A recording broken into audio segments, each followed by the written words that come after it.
Halo, assalamualaikum warahmatullahi wabarakatuh. Apa kabar teman-teman? Semoga dalam keadaan sehat walafiat ya. Tetap semangat beraktivitas, yang berjualan semoga laris manis Tanjung Kimpul. Kembali lagi ya, share kegiatan saya di warung sembako. Kali ini kita lagi jaga warung teman-teman seperti biasa, gantiin para bapak-bapak yang lagi salat Jumat teman-teman. Ini sebentar lagi pada pulang ya, bapak-bapaknya. Terigu setengah kilo ya. Iya, setengah aja. Iya, setengah aja. Apalagi Udah deh. Jadi saya mau bohong dikit mah. bolong Kagak mengapa, kagak bakal mau. digigit saudara. Iya, biasa. Saudaranya nakal. Kasih ya. Iya, sama-sama.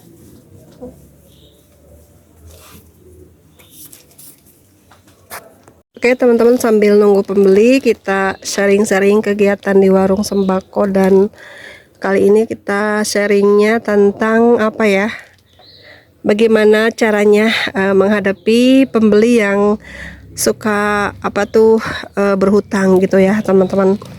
Berhutang di warung sembako itu udah jadi hal biasa ya, tapi kalau dibiarkan menjadi hal yang luar biasa ya, karena mengganggu kepada kelancaran usaha kita pastinya ya teman-teman. Apalagi jika modal kita terbatas gitu ya, masih sedikit ataupun sudah banyak, namanya bank hutang itu sedikit mengganggu ya. Kita harus hati-hati dalam mengelola warung. Jangan terlalu banyak menghutangkan barang ya, karena kita tahu keuntungan warung itu sedikit, dan kita harus bisa juga ya mengelola usaha, mengelola keuangan. Jangan sampai uangnya itu mengendap sana sini ya teman-teman. Itu akan mengakibatkan kita kesulitan dalam berbelanja nantinya ya, dalam perkembangan warung nantinya seperti itu. Karena terlalu banyaknya kita memberikan pinjaman ataupun hutangan yang berakibat ke warung kita juga sendiri gitu ya teman-teman.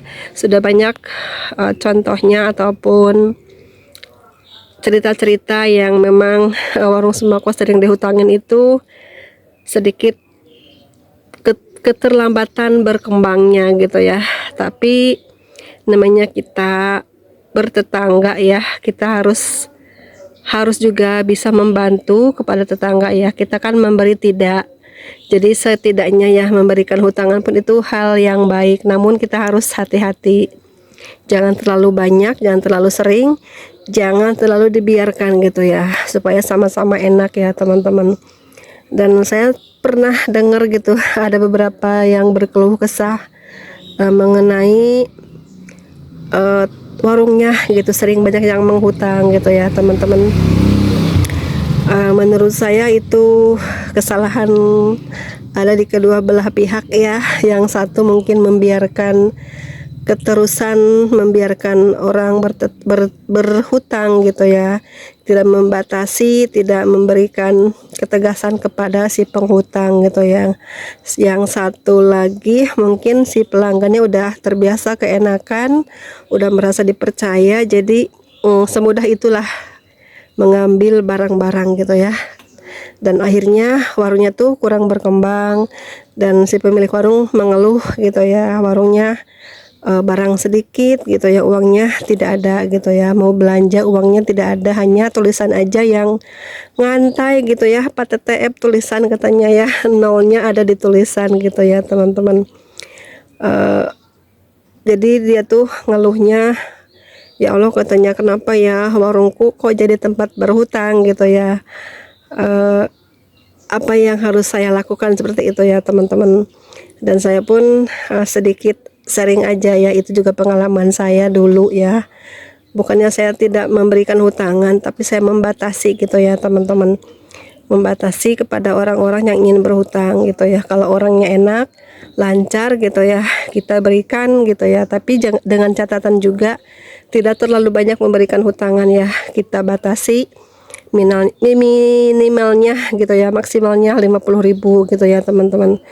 Paling lama seminggu gitu ya. Kalau lebih dari 50.000, lebih dari seminggu, saya nggak berikan lagi. Bukannya saya pelit atau apa, tapi kita saling menjaga aja biar sama-sama enak gitu ya. Kita untung dan yang mengambil barang pun tidak merasa keberatan gitu ya.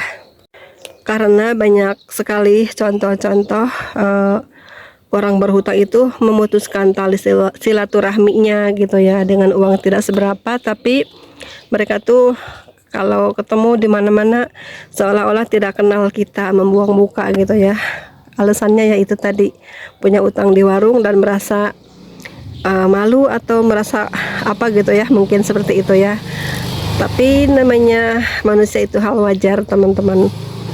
Dan kita yang memiliki warung pun jika memang sudah terlanjur memberikan hutangan, jika yang menghutang belum melunasi, belum beritikat baik, mohon sabar dulu dan jangan dibawa dengan emosi cara menagihnya ya teman-teman. Harus dengan secara lemah lembut, jangan menyinggung perasaannya gitu ya. Misalnya cara menagih dengan baik menurut saya ini harus ke orangnya langsung dengan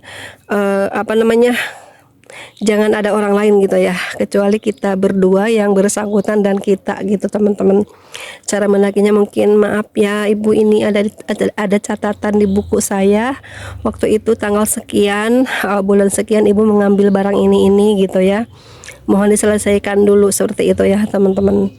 Seperti itu. Nah, berapa kali kita ingatkan? 3 kali. Kalau sudah 3 kali tidak digubris, tidak dibayar, ya udahlah, biarkan ya. Nanti Allah yang balas, nanti Allah yang ganti ya teman-teman. Nah, untuk kedepannya kita harus hati-hati, jangan memberikan lagi hutangan kepada orang tersebut gitu. Nah, untuk mungkin orang-orang yang suka ngambil barang tapi uangnya kurang gitu, mereka tuh berbelanja seperti biasa, namun di ujung mereka bilang uangnya kurang gitu ya. Kita lihat belanjaannya sebanyak apa dan lihat juga orangnya sering belanja enggak ke warung kita gitu ya. Ini orangnya bisa dipercaya atau tidak gitu ya. Kalau orang yang baru kita kenal jangan kita kasih ya. Walaupun orangnya udah kita kenal harus hati-hati juga. Kalau terlalu banyak jangan ya. Misalnya kurang 5.000 ya udah gitu ya, tapi nanti kalau belanja lagi kita bilangin harus dibayar gitu ya teman-teman. Dan kalau ketemu orangnya mungkin kita sapa dengan baik, kalau memang dia lupa ya udah kita ingatkan gitu ya. Kalau memang pura-pura lupa ya kita terus aja tanya gitu ya, tapi dengan cara yang baik ya, jangan menyinggung perasaannya, jangan pakai emosi gitu ya teman-teman.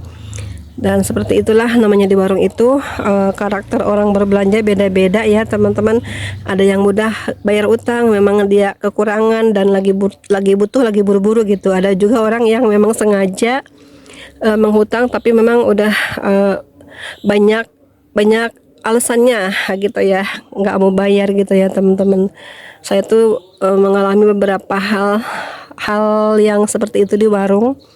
Ada juga yang orangnya enak untuk diajak kerjasama ya secara berhutang seperti itu. Mungkin ngambilnya hari ini segini, besok mungkin setelah dia punya uang gampang bayar gitu. Itu saya kasih gitu. Kalau orangnya tidak enakan gitu ya, susah bayar hutang, dikasih hutangan 5.000, 10.000 tuh menganggap sepele dan tidak mau bayar, itu saya udah sedikit aja nggak mau bayar apalagi banyak gitu ya teman-teman. Jadi kita harus waspada seperti itu ya. Namanya di warung tuh banyak orang inginnya ngambil dulu ya gitu ya. Kalau kita berbaik hati memang dikasih aja, tapi lama-lama ujungnya kita yang nyesek teman-teman. Jadi intinya kita yang punya warung yang harus lebih tegas, lebih waspada kepada orang-orang yang ingin berhutang ya teman-teman. Nah, sekian dulu ya sharing saya kali ini. Terima kasih banyak sudah menonton. Assalamualaikum warahmatullahi wabarakatuh. Jajan.